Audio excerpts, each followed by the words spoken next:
What was your message to the team in the post-game locker room? No, just we have 2 games left and an opportunity to take care of ourselves to see where it's going to lead. Appreciate the way the guys came out and competed. I think when you play a Miami team, you've got to do a lot of different things, and there's going to be ebbs and flows in the game, and there's going to be some good moments and some bad moments, and they're going to keep coming. And I think we got up by 13 or 14. They ran off maybe 7 or 8 quick points and got the lead right back down to 6. We were able to respond, and they responded again. And just appreciated the way the guys, stayed with it and kept competing even through some of the difficult, moments. But we've got 2 games left, and let's see what we can do in these next 2 games and see where it all takes us, when we close the season out. What do you make of the level that Josh continues to play at just on a consistent basis, especially with his aggressiveness? He had that one time where he just ripped the ball away from somebody. He keeps driving to the hole. The rebounding is really, really beneficial for us on both ends of the floor. One, defensively, it allows us to start our break and play fast. And then offensively, it gets extra possessions. But he's tough when he's in there. And that's the one thing I think that these guys can learn from a growth standpoint. Like, we didn't get them all, but I thought we were engaged in the fight on the 50-50 balls. And Miami's great at it, and they do a great job. Not, like I said, not that we got all of them, but we were in it. And, Josh is a big component to that. He does come up with a lot of loose balls and generates extra possessions for us.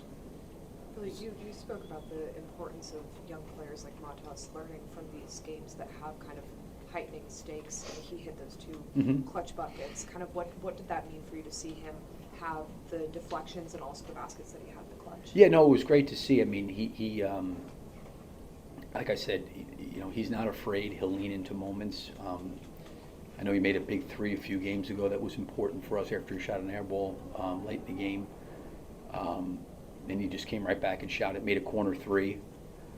Had a really nice drive along the baseline where he kind of brought it middle and finished. Those plays gave us a little bit of breathing room. But I'm happy he's in these moments where there's something of meaning in these games, for us, as it relates to trying to play after the regular season's over with. And these games have implications of where and how you're going to finish.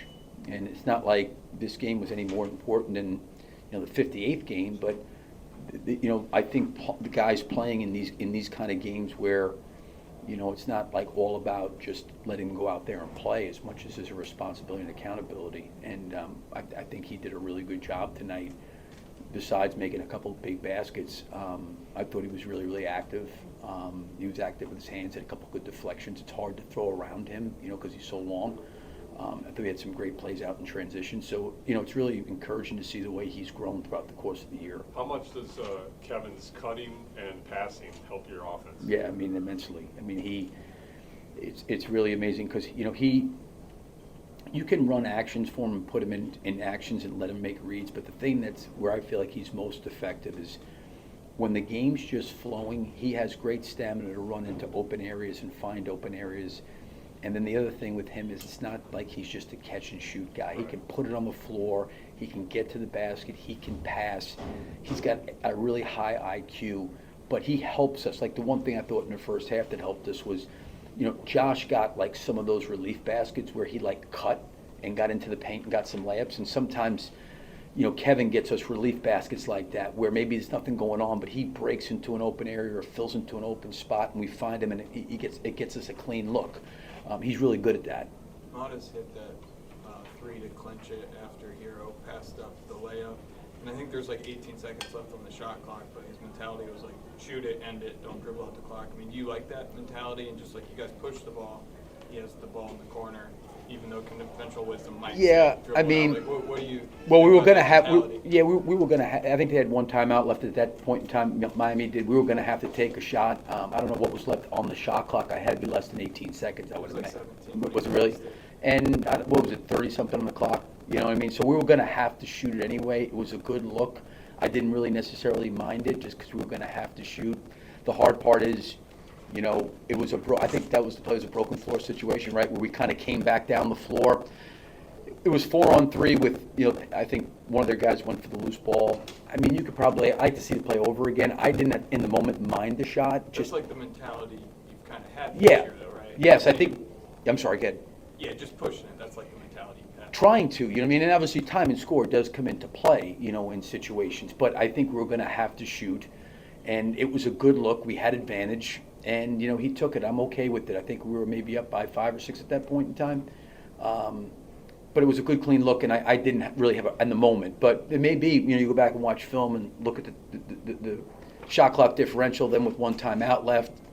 Who knows? You hold it, you turn it over, you don't get a good shot, they come flying down the floor, score. A lot of things can happen. I didn't necessarily mind it. What was your reaction when Hero shot the three on that? It's a 5-point game. He's coming down. He's got a layup. Nobody's there. And he shoots the three. Were you surprised? No, I mean I get it. He just made one before that, and I think it was a 5 at that point in time. So he's making it. It's a 1-possession game either way, but certainly it cuts it to 2. Eric's probably better to ask him, what his thoughts are on that. In the moment when he rose up to shoot it, they almost got it back. I mean, I forget who it was, made a great hustle play to try to get it. We were able to come down with the loose basketball, but, like anything else, if that shot goes in, you say, geez, what a smart play. So it doesn't go in. Same thing like with Modest's shot, she pulled it out. You get into these moments, but one thing I respected was his aggressiveness and his confidence in himself. Thank you. Thank you. What's your thoughts about the fact that you guys are in the 9th spot? I mean, good. Obviously, we knew coming into the game the implications that a win or a loss had. So, obviously, happy with the win, but we can't look too far ahead. We still got 2 games to go, and I don't know how far we can move up or down or what the situation looks like. But we're trying not to concern ourselves too much with it, playing one game at a time, and we'll see where we end up after 82 games. But we're confident we can go into a playing game, beat anybody. So, whoever we get, we'll be ready for them. Josh, both you and the team are playing some really good basketball. Can you just talk about how confident you are when you take the court?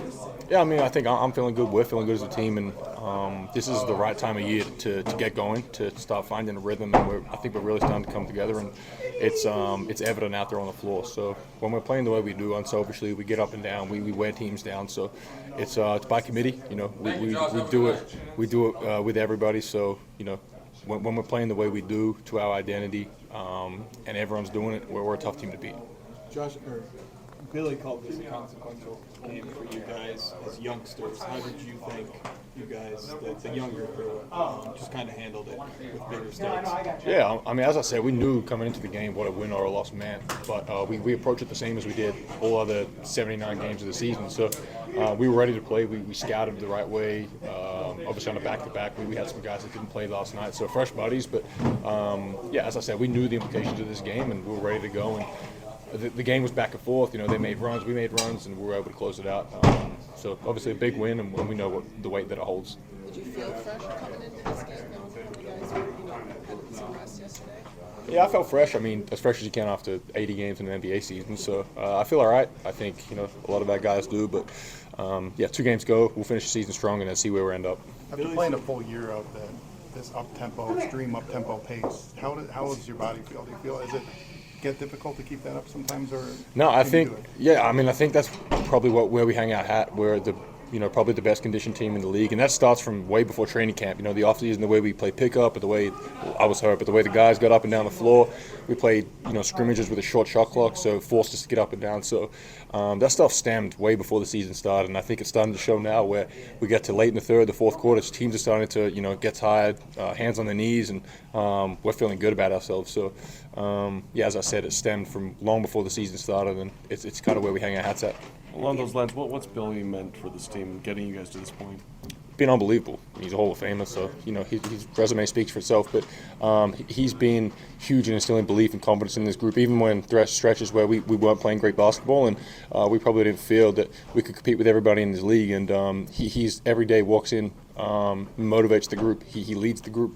So when you've got him at the helm of what we're doing, you feel confident, and he's done an unbelievable job getting us ready to play. So has the other coaches. So they're a big part to obviously what we're doing here. John, speaking of the confidence level, a couple more. You talked about how the team is playing confident, but also for yourself as well. I mean, there were opportunities for you where you had transition pull-up three-pointers. So how much does that add to your game when you're making that shot?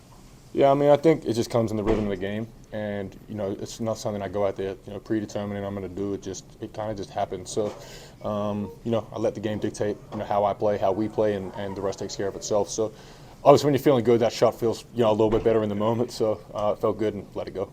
At the end of the day, do you look at your stats to realize another triple-double, and how your career is going at this point?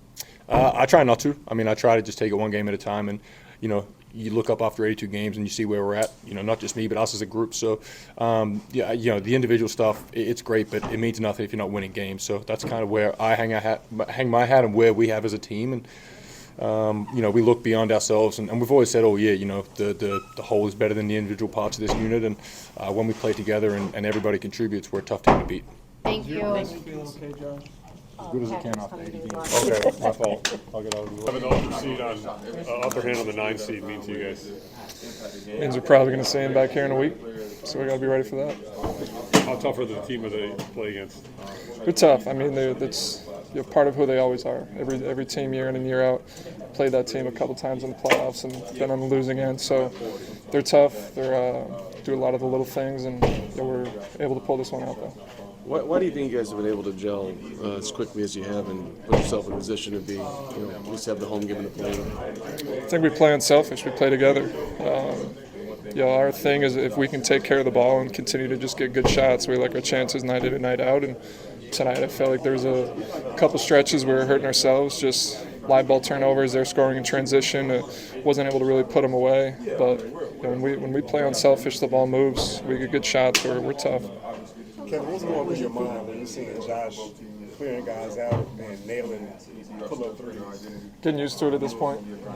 The pull-up threes, I didn't know if that was in his bag yet, but all the stuff downhill, him getting to the rim, setting people up, that's stuff he's always been able to do. This team has struggled with the physicality of Miami in past seasons. What do you think is maybe different about just kind of the dynamic of being able to match a team like Miami physically? Playing faster. Sometimes you play fast, play in transition, not let them get to a spot where they can keep you in the half court and use their size and physicality. If we continue to play in transition, I think we can try to equal that out a little bit. But outside that, just competing. Obviously, just coming in and competing your ass off. What does it mean that you were able to fit into this team so easily? I said it when I got here. I thought my style of play could fit here. Against the guys in this locker room, just how we've been able to play together. I think I've always been someone that's played the right way and made the pass when guys are open, shoot when I'm open, and try to keep the game easy. Billy decided your cutting ability is really helping the offense. Is that something that just comes naturally to you, or is that something you work on? Yeah, it's something I think I've needed to do since I've been in this league. Ability to space the floor. A lot of guys can lose you if you're cutting or you just know how to play the game. You can get easy baskets every night and helps your offense, obviously. So it's something I've always tried to do. Obviously, really good basketball over the last month and a half. Where's this team's confidence right now? Sky high? Yeah, it's high. Obviously, we're playing good basketball, but like I said, we're most likely probably going to see this team right back here in a week. So we got to take care of business these last two, see if we can get some help and Atlanta can lose a game for us. But if not, we'll be ready to play them again. Hero gets that steal and he pulls up for 3 down 5. Are you shooting that shot? What are you thinking when he does that? That was pretty ballsy. That was. If it makes it, it looks great. Luckily for us, it missed. I think that was a 5-point game, so I think any bucket cuts it to 1 possession. So I don't know if I would have taken it, but he did. You know people in Atlanta. You got any pull in that franchise anymore? No pull. I think they're no matter what I say, they're gonna try to win. So like I said, maybe they'll help us out. Thanks, Kevin. Appreciate it. Thanks.